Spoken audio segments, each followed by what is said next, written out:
How do I feel about Drew's? I don't have much of an opinion. I'm not one. What about Drew Carey? No, I don't like Drew Carey either. Drew Carey? That's Cleveland does not rock.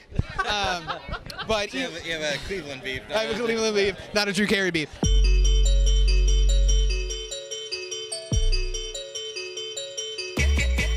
Andrew, why don't you tell us a little bit about you, what's going on here, and about your book?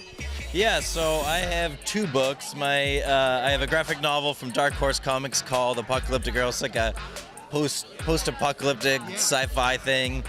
And then my current series is kind of a dark comedy, high fantasy comic called Head Lopper, and that's kind of my ongoing project. It's great. I mean, I started, for years just self-publishing and doing shows like this just to kind of get the word out, just get my book in people's hands. I grew up in Massachusetts. I haven't done this show in probably 3 years or so, but we know the folks who put it on. It's great to see them put in all this effort and to see it growing each and every year and becoming a thing that people are now looking forward to. It's like they put in a ton of work. They're good people. It's a great community. Growing up, I never thought of Massachusetts or New England in general as a place that was like, I don't know, this indie or this artsy, and it's just great to see people, from where I'm from, learning about this and opening their mind to like, comics aren't just superheroes. It's like it can be anything, and like M.I.C.E is a perfect example of that. There's comics for everyone here. It's perfect. So what would you say is the sort of importance of independent comics and independent people like this putting this on? I think what's most important is it's just a variety of voices. My friend Matt Smith is downstairs. He makes comics kind of similar to mine. It's like kind of heavy metal inspired, kind of barbarian swords and sorcery type stuff. These other comics I grabbed today I'm really excited about are by Beth Barnett, and she's got a wide variety of I'm really excited about this one, No Rest for the Anxious. They're kind of like diary comics and just, dealing with real life like issues and just kind of being like, it's taking a leap to, put yourself so much on the page. Yeah.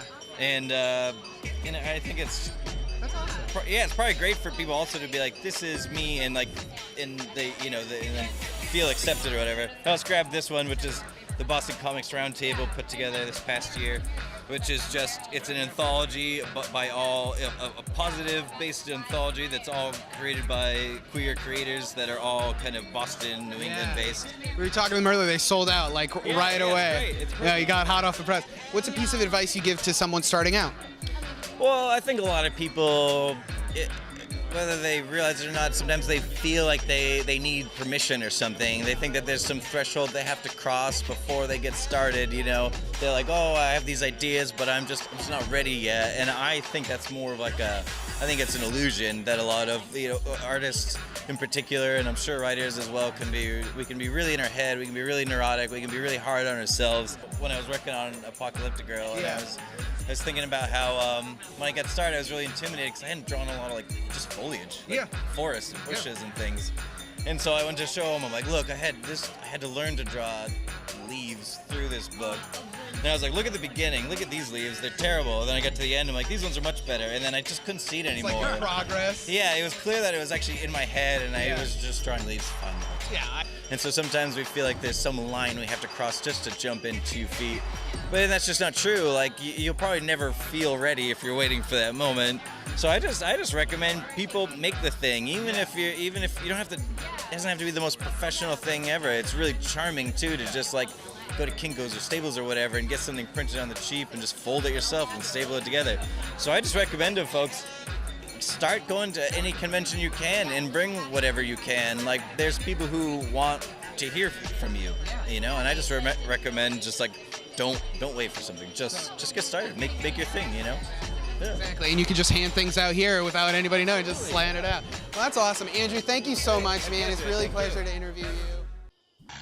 It's time for DIY.